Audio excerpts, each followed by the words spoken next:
Jimmaadha. Haqaanuuf tuyyartuun maaltu naqaanessaa ilma abbaa jifaat ta'uun koo oona boonsaa.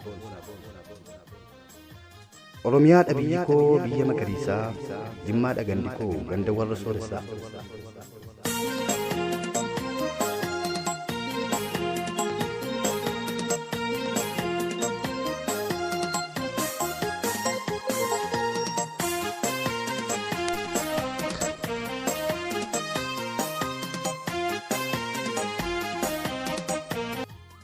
Jimmaa biyya qananii biyya dammaaf annanii,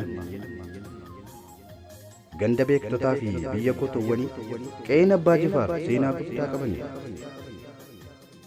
Uummanni Jimmaadhaa seenaa guddaa qabu ija Oromooti.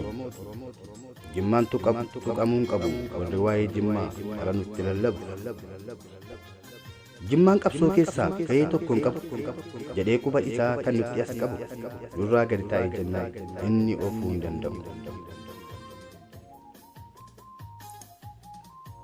Gowwaa gaara hin qabne doofaa homaa hin beekne, waan gaariif waan badaa kan addaan hin baafne, waa'ee Jimmaa hin beektu maaliif hin jallifne? Waa'ee Jimmaa hin beektu maaliif hin jallifne?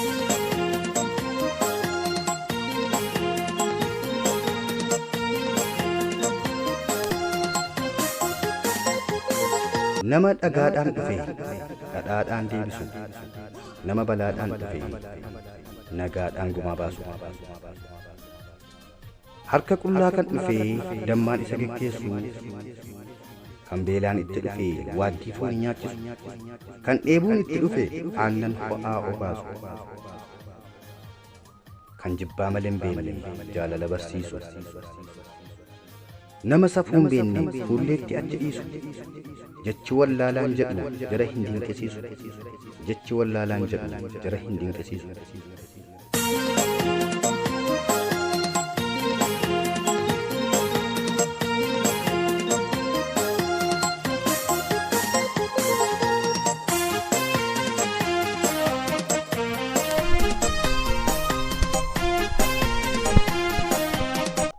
Uummanni Jimmaa hedduu nama jaallatu, haqa namaan fedhan kan ofii qofa nyaatu.